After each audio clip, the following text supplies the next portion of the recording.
de votre émission Jeunesse Oblige. Mesdames, Messieurs, bonjour et merci de nous préférer. Aujourd'hui, nous allons aborder une thématique assez sensible. On parle de cybercriminalité. Force est de constater que de plus en plus de jeunes s'y adonnent et parfois pour des raisons de précarité d'emploi. Aujourd'hui, nous recevons pour en parler les élèves du complexe scolaire Jean Piaget. Et celle qui va diriger les discussions aujourd'hui, c'est Annie Fatou. Merci de l'accueillir. Bonjour Annie Fatou. Bonjour madame. Comment vas-tu? Ça va très bien. Alors, tu as 30 minutes pour faire le débat avec tes camarades. Moi, je suis à côté et je vous retrouve juste après. D'accord.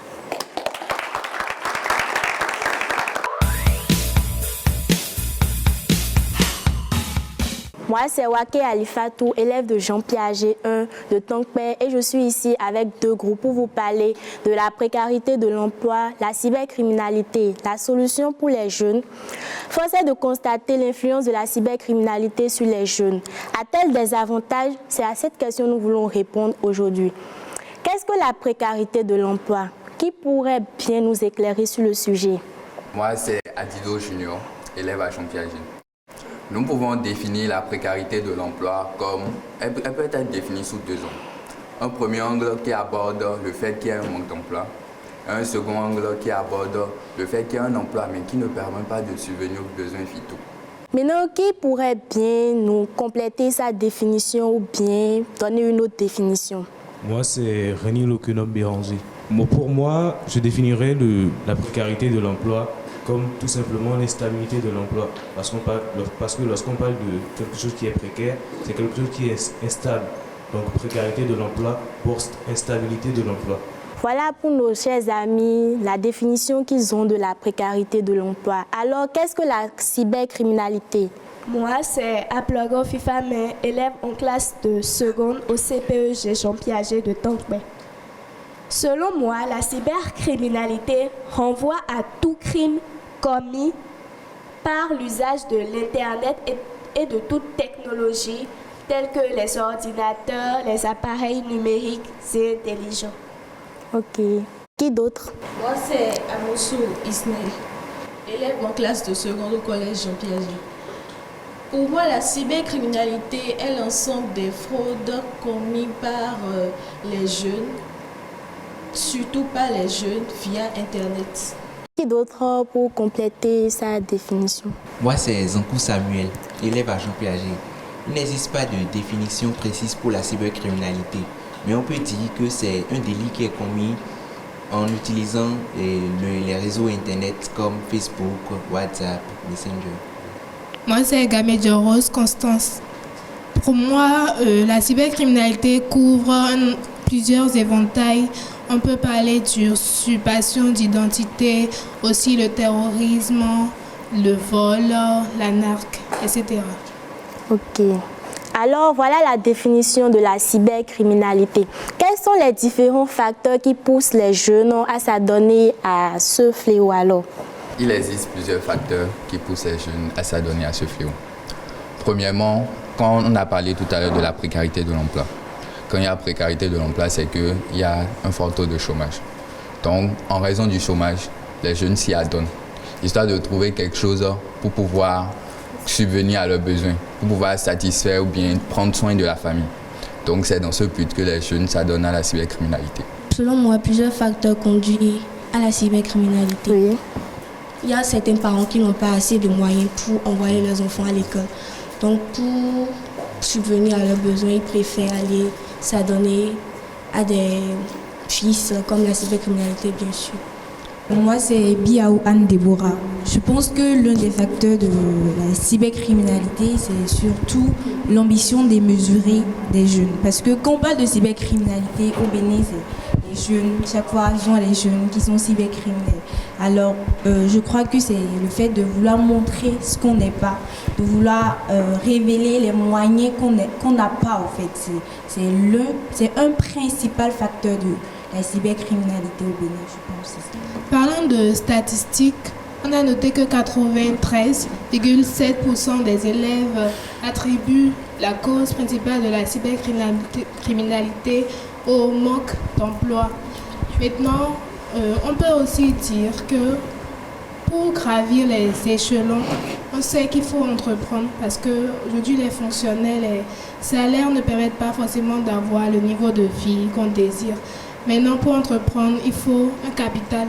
Et le capital, ici, surtout au Bénin, c'est difficile de l'avoir. Et ils se lancent dans la cybercriminalité afin d'avoir un capital pour démarrer un business et tout ça. Voilà aussi une cause de la cybercriminalité. Moi, c'est Adam de Roussy Charlison. Selon moi, les facteurs de la cybercriminalité, d'abord, il y a la précarité de l'emploi, le chômage croissant, mais aussi et surtout le manque de moyens. Aussi, il y a les difficultés en milieu scolaire. La plupart des élèves, quand ils voient qu'ils ont des difficultés dans le milieu des études, ils n'arrivent pas à s'en sortir, ils préfèrent décrocher. Et sans diplôme au préalable ou sans aucune formation, la meilleure porte de sortie, c'est la cybercriminalité qui est un moyen facile de revenu. Alors, je pense que c'est pour ça qu'ils s'adonnent à la cybercriminalité. Moi, je fais mienne toutes les idées évoquées comme facteurs de la cybercriminalité tout à l'heure. Et j'aimerais ajouter comme facteur le fait de l'éducation, le fait que les parents n'arrivent pas forcément à bien assurer l'éducation de leurs enfants, leur apprendre que la cybercriminalité n'est pas forcément une bonne chose, faire asseoir dans leur conscience que le crime n'est pas un travail. Et il y a aussi à ça s'ajoute au fait le problème, comme l'a évoqué tout à l'heure la sœur, le problème de la performance, de la maîtrise de ce que l'on fait, de la maîtrise de ce que l'on a appris à faire et bien sûr la difficulté que nous rencontrons au quotidien. Et surtout, la recherche du gain facile. Nous voulons forcément avoir, mais en faisant moins d'efforts, avoir sans trop se déranger. Moi, c'est Dango Nade Faizat. En fait, ils ont déjà tout dit. Les facteurs de la précarité, ils ont déjà tout dit. Et en réalité, l'origine même de la cybercriminalité, c'est le manque d'emploi. Et lorsque tu n'as pas d'emploi, tu ne peux pas satisfaire tes besoins. Or, c'est ces besoins qui nous permettent de survivre en fait. Oui. Donc c'est pour ça que les jeunes d'aujourd'hui, la plupart des jeunes d'aujourd'hui, s'adonnent à la cybercriminalité afin de pouvoir satisfaire à leurs besoins ainsi qu'à celles de leur famille. D'accord. Si on généralise au Bénin, on sait tous que le Bénin est un pays pauvre. Alors, la cybercriminalité, c'est la seule solution pour les jeunes de sortir de cette pauvreté. Combien de familles au Bénin peuvent-ils qui ont le minimum, qui peuvent vivre? Je suis sûr que si on prend une échelle de 100, à peine 30% des familles diront qu'ils ont une vie aisée. Les 70% restants, il faudrait se battre. Alors pour trouver une solution afin de sortir de la pauvreté, les jeunes s'adonnent à la cybercriminalité. Donc, si je comprends bien, la cybercriminalité, les jeunes s'adonnent à la cybercriminalité en raison de plusieurs facteurs comme le chômage, la précarité de l'emploi, les envies démesurées, la recherche de gains faciles, le manque d'autorité parentale et plus. Alors, face à ces différents facteurs, est-ce que c'est une solution pour les jeunes? Moi, c'est Lokono Gracia. Je pense que c'est une solution pour les jeunes. Pourquoi? Parce que ça permet de satisfaire ses besoins, premièrement. Deuxièmement, la cybercriminalité ne veut pas forcément dire tuer les gens et tout. D'abord, les Blancs nous ont colonisés. La cybercriminalité, c'est une manière c'est une revanche. C'est une revanche. Tous les cybercriminels ne sont pas ceux qui utilisent le sang humain pour arnaquer les gens. Moi, je vois que c'est un peu ça. Moi, c'est Inès Kouti. Je la rejoins en disant que la cybercriminalité n'est pas un fléau aussi mauvais que ça en quelque sorte. Parce que à voir la jeunesse d'aujourd'hui, la cybercriminalité, pratiquer la cybercriminalité, c'est vachement mieux que de tuer une vie et d'éliminer quelqu'un pour se faire de l'argent. Donc, il faut essayer quand même de voir le bon côté des choses. Vu ça encore, il y a le côté des chômeurs, qui sont dans la société. Il ne faut pas laisser les jeunes traîner au dehors sans rien faire. Et puis, on voit bien que niveau employer les gens. C'est pas évident de trouver un emploi dans les entreprises de nos jours. Donc les jeunes, ils veulent faire les bons gars, genre les gars frais et tout. Donc ils s'adonnent à tout ce qu'ils peuvent prendre pour pouvoir se faire de l'argent. Je ne suis pas tout à fait d'accord parce qu'il faut retenir que le travail est toute activité morale, physique, intellectuelle qui va dans le sens de l'éthique. Okay. Donc la cybercriminalité, de manière générale, quand on prend la définition, c'est une activité illégale.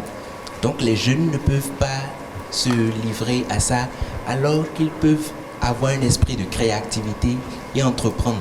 Donc je pense que se livrer à la cybercriminalité, ce n'est pas une solution pour les jeunes. Moi je dirais que l'essentiel dans la vie c'est être heureux.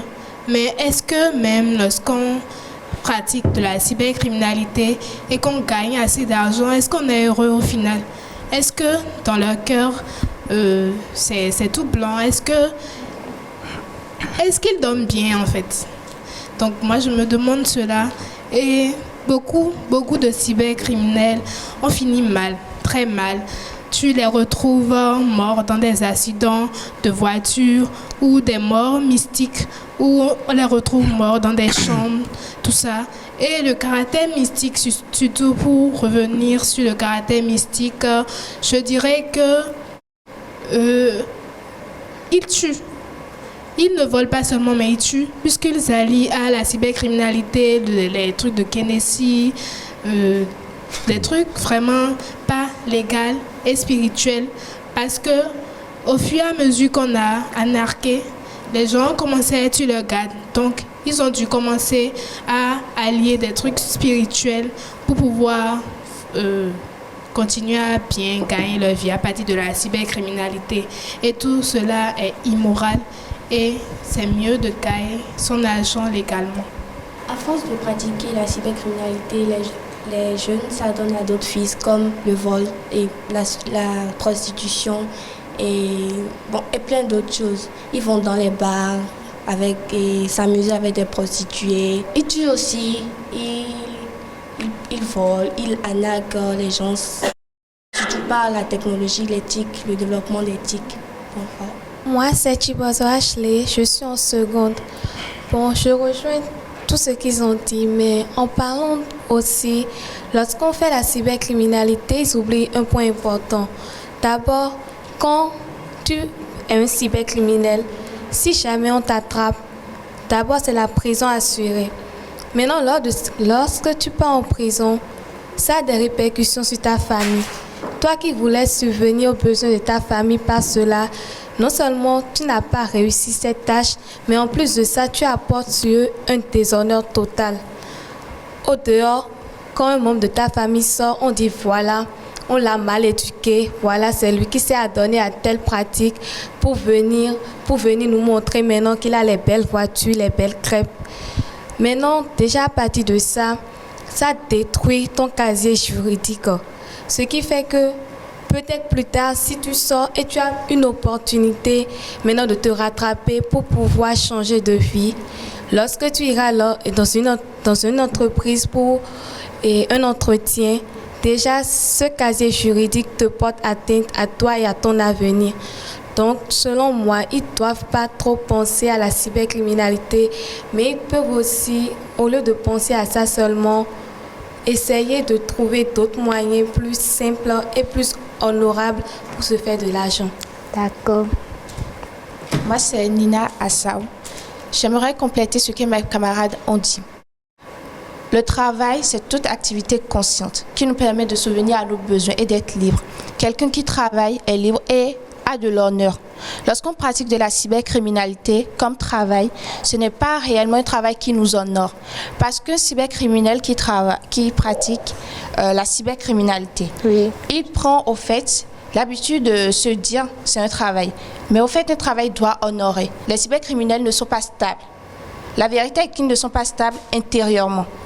Et on le remarque facilement. On remarque qu'ils sont souvent dans des boîtes, dans des endroits qui sont animés. Mais au fait, ils ne sont pas stables intérieurement.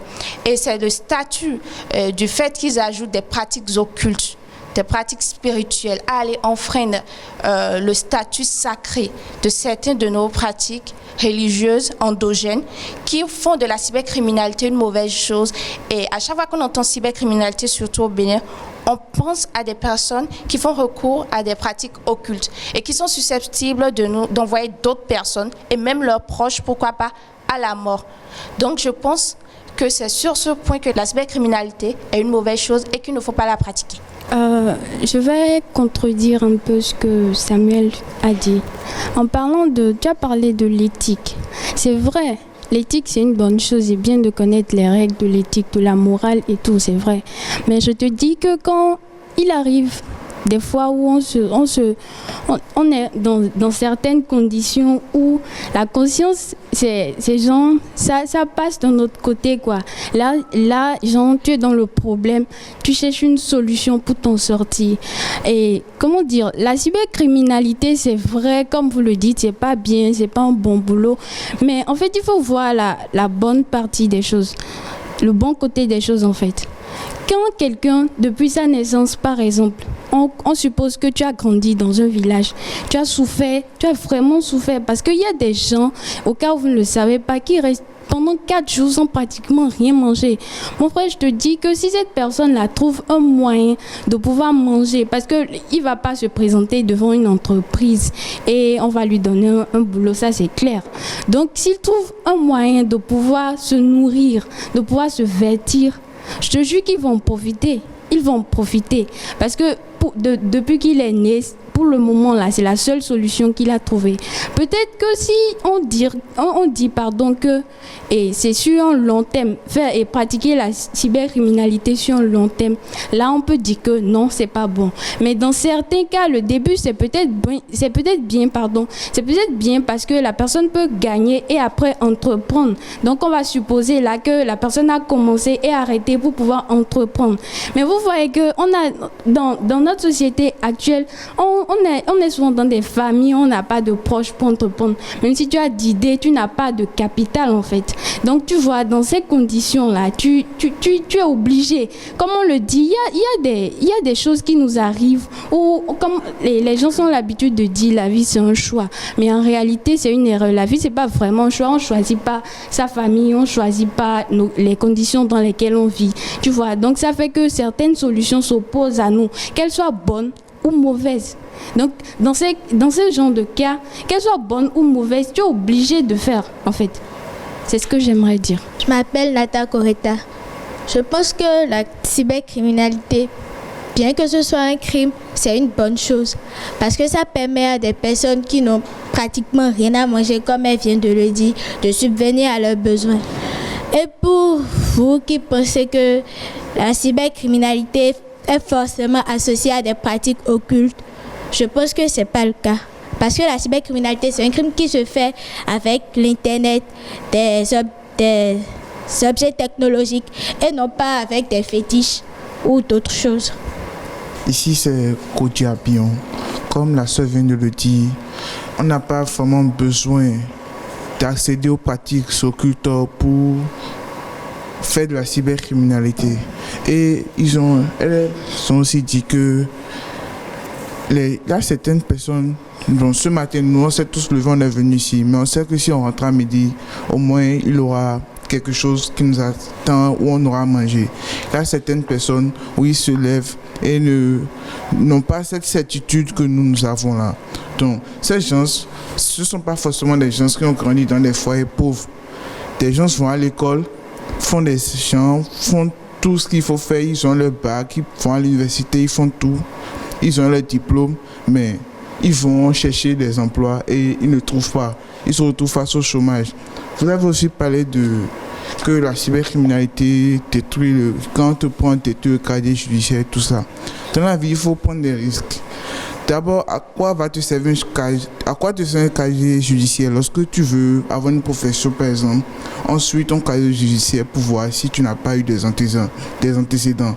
Maintenant, dans un pays où le secteur professionnel est vraiment en déclin et où tu fais des années de travail, tu apprends pendant des années en aspirant à des rêves et tu vas dans le monde des grands, comme on le dit, et tu vois que vraiment, ce n'est pas ce qu'il faut faire.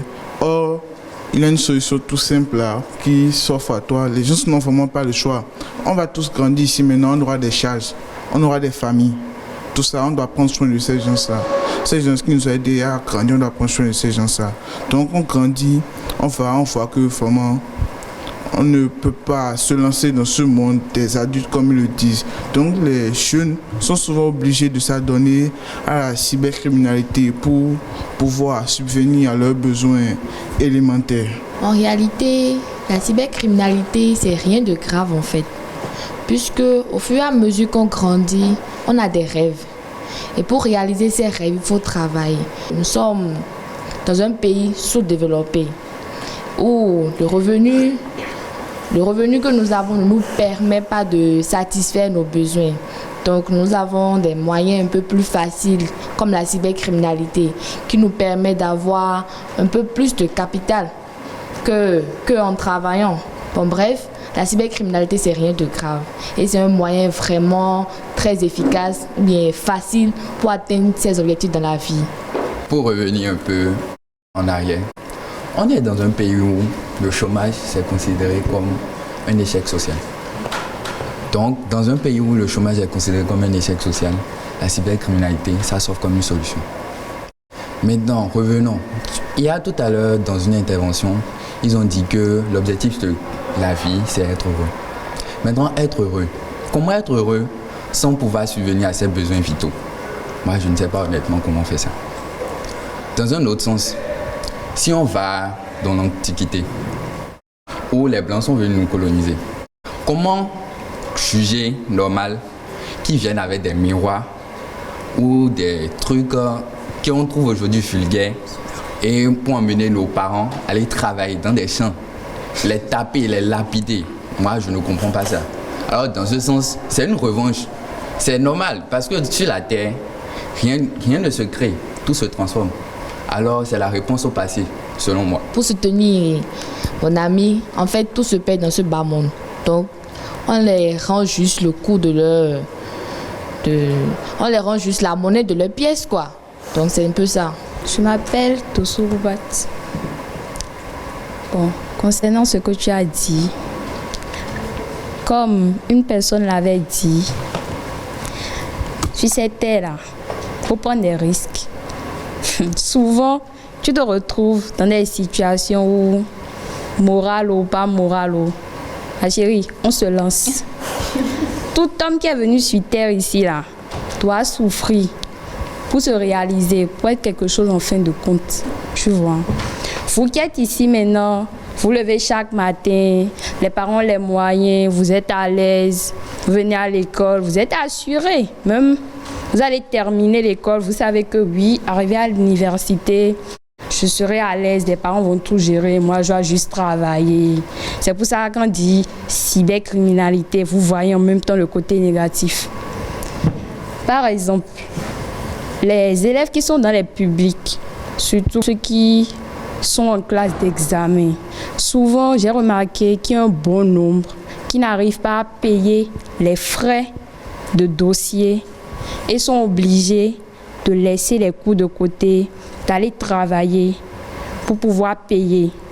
En ce même moment, si vous allez voir, c'est sûrement des enfants qui proviennent de familles tellement pauvres qui n'ont pas, où les parents n'ont pas le minimum. Donc, lorsqu'ils trouvent l'opportunité de pouvoir escroquer les Blancs, et ils ont un ami qui arrive à leur montrer, ils mettent souvent un peu les cahiers de côté et se lancent dedans et arrivent à financer ça, finir avec les examens.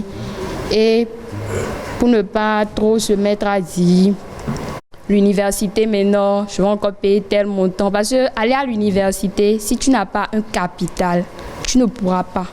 Puisqu'à l'université, même les documents que vous utilisez l'argent là, c'est pas du lait, vous-même vous savez. Vous voyez.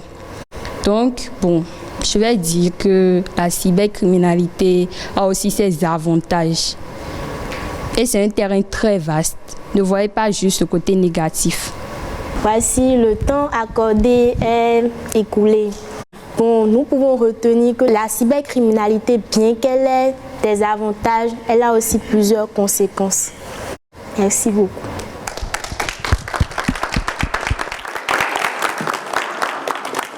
Merci beaucoup à toi, Anifatou, et pour la qualité du débat. Et merci aussi à vous, chers amis, d'avoir participé. Il est là, notre expert du jour. Nous allons recevoir Adéfi Déon.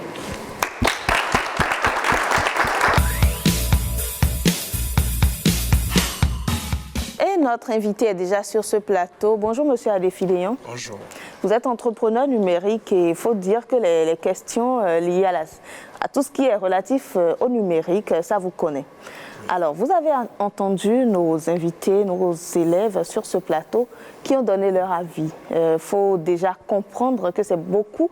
Il y a eu les deux camps, ce qui se dit, ce qu'on entend généralement dans la rue, dans l'opinion publique. Voilà, c'est suite à l'esclavage, le manque d'emploi, tout ça. Et tout ça est vraiment retranscrit sur le plateau. Qu'est-ce que vous en pensez ? Bon, pour commencer, je dirais qu'il n'y a aucun prétexte pour justifier la cybercriminalité. On parle de criminalité, on parle de crime. Il n'y a rien pour faire accepter un crime. C'est comme si quelqu'un vous croisait dans la rue, tirait sur vous, prenait votre téléphone et pour se justifier, il dit que c'est parce qu'il a faim. Ouais. C'est pas parce qu'on a faim qu'on a le droit de tuer des gens. Il faut que nos jeunes comprennent que dans tout processus, ce n'est pas le gain final qui compte, c'est ce qu'on devient. Parce que quand vous vous adonnez à des pratiques malsaines, vous êtes en train de tomber sous le coup des mauvaises habitudes, je dirais aussi sous le coup de la loi qui pourrait vous coûter cher, mais vous êtes en train d'acquérir de mauvaises habitudes qui vont se retourner contre vous. Donc, vous n'honorez ni votre personne, ni votre famille, ni votre environnement, parce que finalement, vous serez rejeté. C'est vrai, les cybercriminels donnent pas mal de motifs pour essayer de soulager leur conscience, mais à la fin, leur conscience n'est jamais soulagée. Et je dirais que c'est de l'ambition mal orientée. L'ambition n'est pas en soi une mauvaise chose, mais quand elle est mal orientée, là, c'est vraiment ruine, c'est vraiment la ruine ensuite. Tu vois, parce que il faut passer par des moyens, des pratiques légales, honnêtes, pour s'outiller et se donner une chance de sortir de sa situation, fût-elle précaire, fût-elle difficile. On parle de la pauvreté, on parle du manque de capital. C'est pas des prétextes pour s'adonner à la cybercriminalité. Si vous voulez du capital, il y a des plateformes de crowdfunding. Si vous avez un projet, si vous avez une idée, vous pouvez commencer, fonder une start-up, commencer à faire de la communication sur votre idée, sur votre stratégie marketing, commencer petitement et évoluer avec le temps. Ça prendra du temps, mais rien de vocation pérenne ne se fait dans la précipitation. Vous avez dû remarquer que dans la société, il y a des cybercriminels, ils ont beau acheter des voitures, ils ont beau construire des maisons, ils finissent par tout vendre et ils finissent très mal. Aucun cybercriminel n'a jamais fini très, je dirais, n'a jamais fini très fortuné, très libre, très. C'est pour dire qu'à la fin, leur vie n'est pas enviable. C'est à vous de choisir. Soit vous décidez de trimer pour que plus tard votre vie soit des plus enviables, ou vous choisissez la solution facile et vous finissez mal. D'accord. Est-ce qu'il n'y a pas eu un problème d'influence? Parce que vous imaginez le jeune qui va à l'école peut-être a des difficultés à payer sa scolarité avec ses parents, ou qui a son diplôme et qui n'arrive pas à avoir un emploi. Il a son ami cybercriminel, Gaïmon, comme on les appelle, qui a la dernière voiture qui a été mise sur le marché, qui a une maison et qui quand même fait un peu du tape à l'œil et lui dit arrête de galérer. Suis-moi, nous allons détourner, nous allons voler, et puis ce n'est que justice parce que les Blancs nous avaient volé. Est-ce que quelque part il n'y a pas cette influence-là? Il y a forcément de la mauvaise influence, il y a du mimétisme manifeste dans cette histoire. Cependant, en fait, il faut savoir faire des choix. Si aujourd'hui tu marches, et que demain tu as un vélo, après-demain tu as une moto, et que c'est une façon de présenter la situation, et que plus tard tu as une voiture, est-ce que c'est pas une évolution comparée à celui qui marche aujourd'hui et qui demain se retrouve en voiture et qui après-demain n'a même plus les pieds pour marcher? Il faut choisir. En fait, dans la vie, ce sont des choix. Il faut choisir, et il vaut mieux aller pas à pas pour une solution durable et pérenne que d'être pressé. Celui qui est en voiture aujourd'hui, est-ce que dans 10 ans, je dis 10 ans parce que je n'ai jamais vu un cybercriminel avoir du succès pendant 10 ans, même pendant 5 ans, parce que 10 ans c'est déjà exagéré. Est-ce que dans 10 ans, il aura toujours la voiture? Est-ce que dans 10 ans, il pourra toujours assurer ses besoins primaires? Donc, la vie, ce n'est pas sur 10 ans, ce n'est pas sur 20 ans, ce n'est pas sur 30 ans. C'est sur 50 ans, c'est sur 70 ans, quand Dieu vous donne longue vie. Maintenant, est-ce qu'il faut sacrifier tout ce temps-là juste pour donner l'impression de briller pendant 5 ans? Ça n'en vaut pas la peine. Justement, monsieur Adéfilé-Yon, pour nos jeunes amis qui ne comprennent pas, est-ce que vous pouvez leur expliquer comment ils peuvent se retrouver sous le coup de la loi en suivant des amis ou en disant lorsque je n'aurai pas les moyens, je vais m'essayer à la cybercriminalité? Bien sûr, parce qu'aujourd'hui, on a un régime qui est engagé pour lutter contre la cybercriminalité. Il faut dire que nous qui entreprenons dans le domaine numérique, les cybercriminels nous causent beaucoup d'ennuis parce que quand eux, ils commettent leur forfait, le pays est étiqueté. Et si le pays est étiqueté et que toi, tu proposes des solutions honnêtes, on te prend plus vraiment au sérieux. Donc, d'abord, ils nous font mal à nous autres qui entreprenons sur le web. Et ensuite, pour le pays, pour l'image du pays, c'est pas bien. Donc, heureusement, on a un gouvernement engagé pour lutter contre la cybercriminalité. On a, je crois, une brigade en charge de la cybercriminalité et ils sont traqués. Ils sont traqués, c'est des gens qui ont été formés, qui sont compétents pour arriver à coincer ce genre d'escrocs, d'arnaqueurs. Donc il vaut mieux l'éviter et faire attention pour ne pas se retrouver en prison. Absolument, il vaut mieux l'éviter pour ne pas se retrouver en prison. Se retrouver en prison, c'est faire l'option de reculer. C'est faire l'option de reculer. Après, j'ai entendu un de vos amis parler du casier judiciaire. Avec un casier judiciaire entaché, vous êtes rejeté par la société. Vous aurez du mal à vous en sortir. Merci beaucoup, monsieur Adéfilé-Yon. J'aimerais savoir s'il y a des questions, peut-être à l'espère. Vous voyez, il y en a beaucoup. Je m'en doutais. Oui, vas-y. D'abord, n'est pas cybercriminel qui veut, mais qui peut.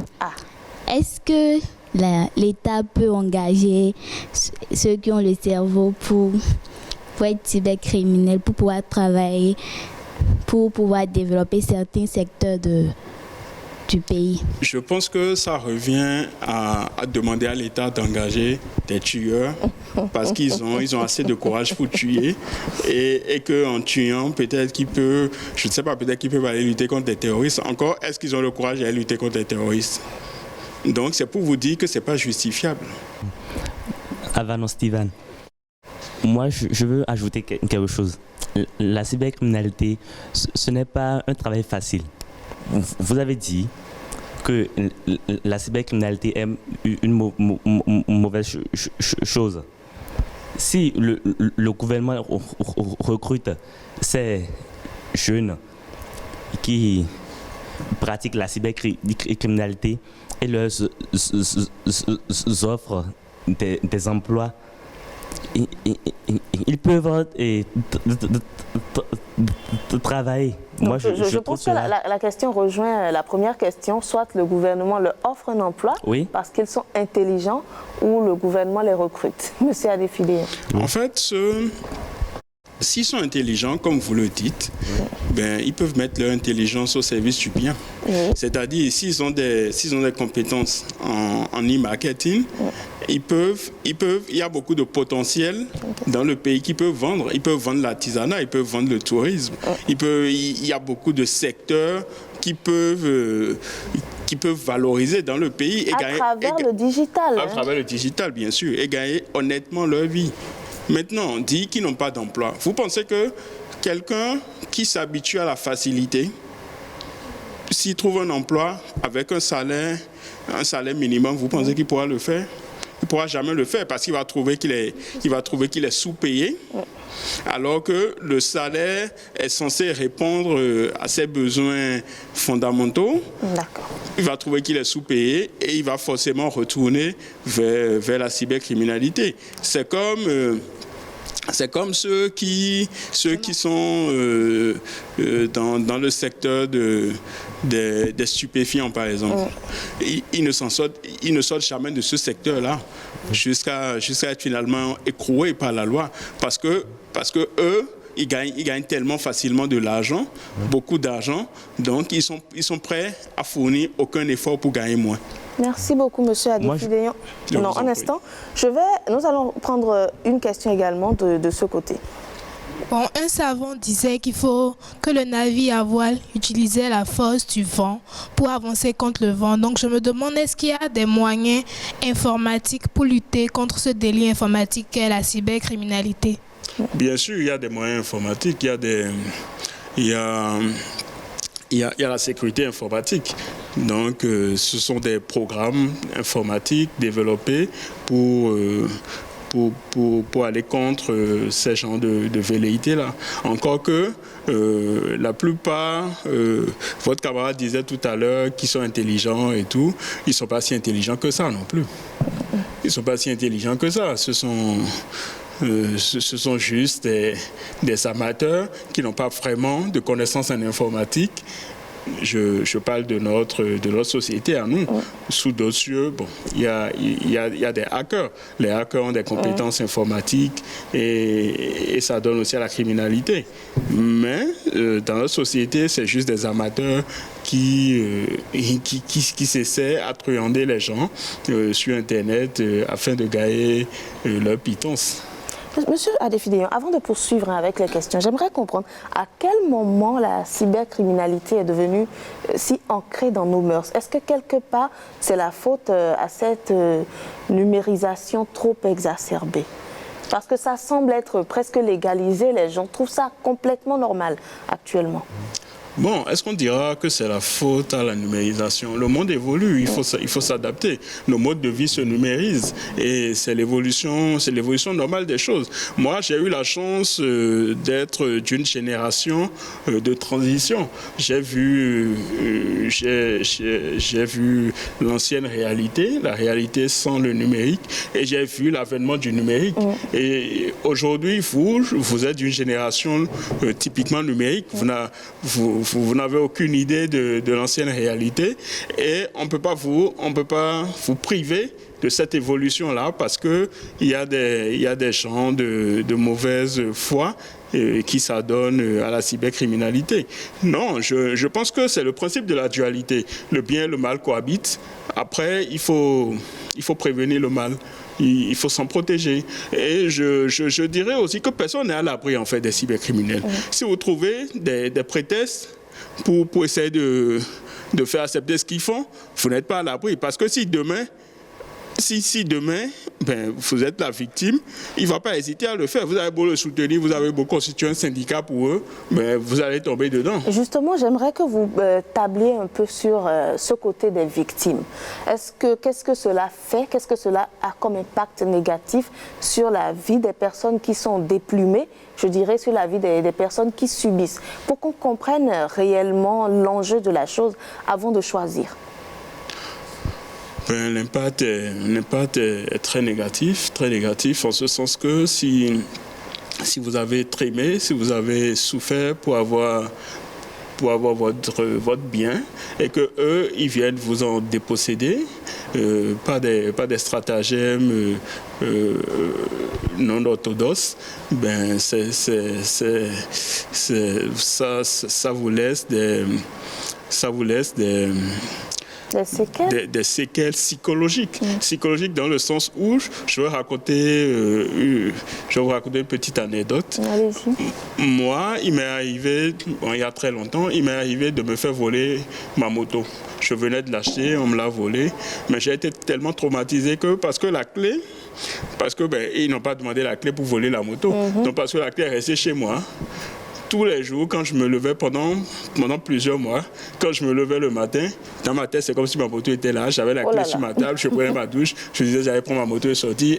Et c'est au moment d'aller chercher la moto que je réalise que ça a été volé. C'est un traumatisme. D'accord. Nous allons recueillir d'autres questions. Je crois qu'il y a une personne. Je m'appelle Moussou Keira. J'aimerais vous poser une question. Est-ce que des personnes engagées par des entreprises pour pirater le système d'autres entreprises sont considérées comme des cybercriminels? Très belle question. Là, c'est vraiment une belle question.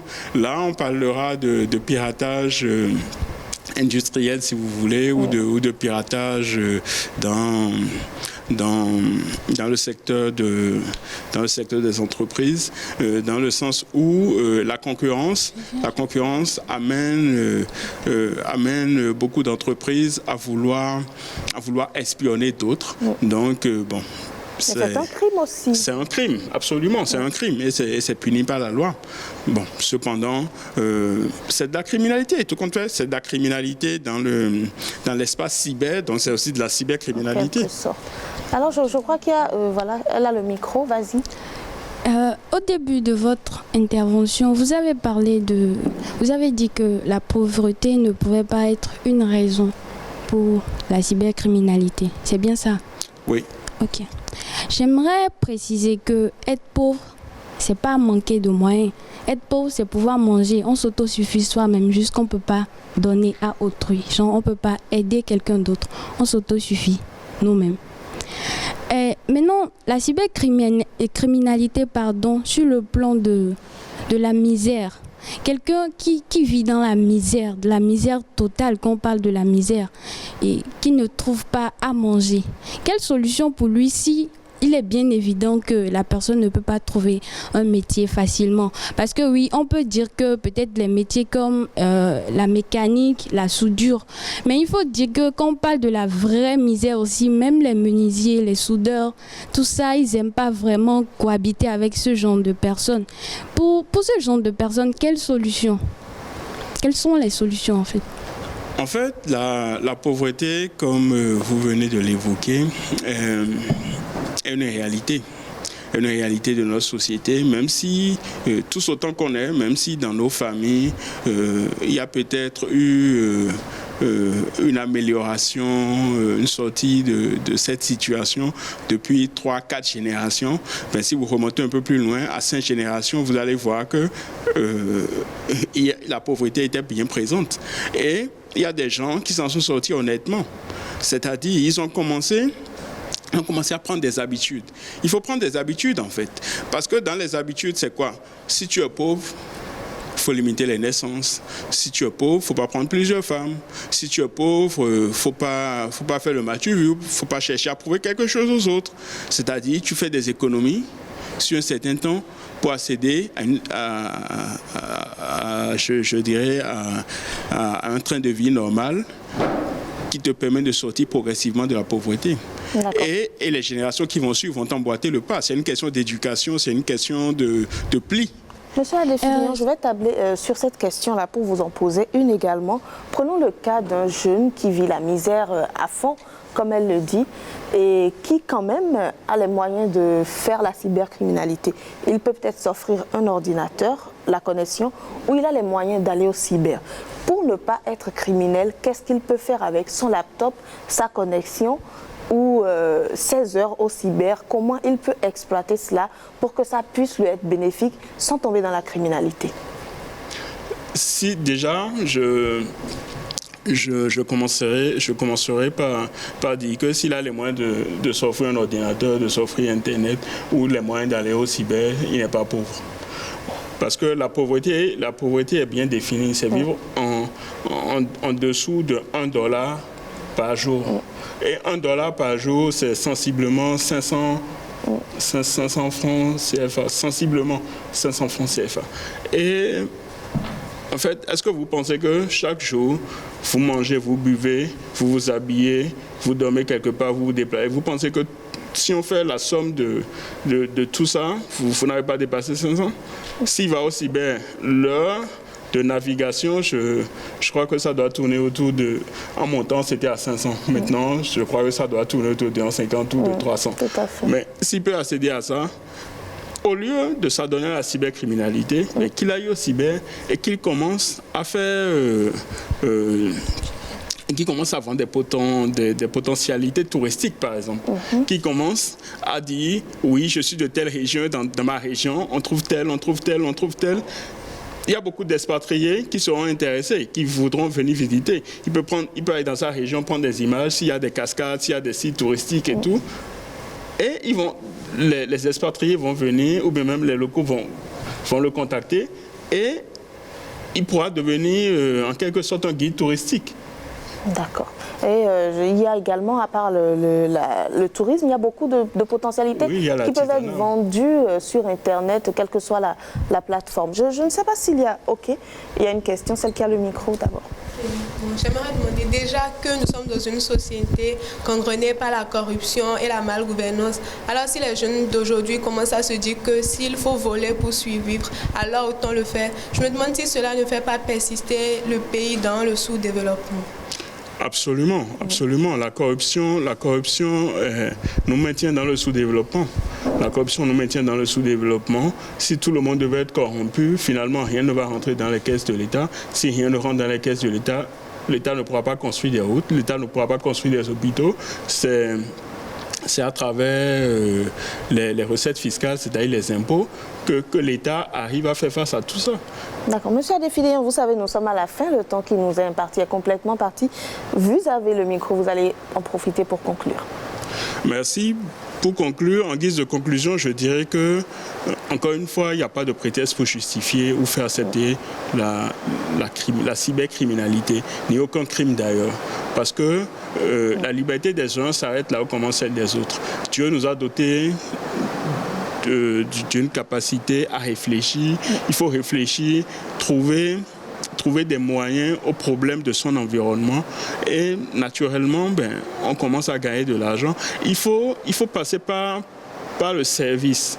Si dans ton environnement, il y a une personne qui manque de quelque chose et que toi tu développes un service pour lui rendre la vie facile, c'est clair que tu seras rémunéré. D'accord.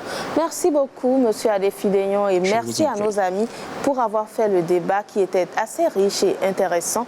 La cybercriminalité est une réalité, mais la finalité n'est pas toujours bonne. Vous pouvez tomber sous le coup de la loi ou vous pouvez contacter des choses qui ne vous conviennent pas forcément ou qui vous dépassent. Toi, jeune qui nous suis, tu as la possibilité d'utiliser tes talents sur Internet à travers le digital. Tu as forcément quelque chose à vendre et il suffit d'une personne pour dire non à la cybercriminalité pour qu'elle arrête son chemin. Merci de nous avoir suivis. Nous vous disons au revoir, à la prochaine.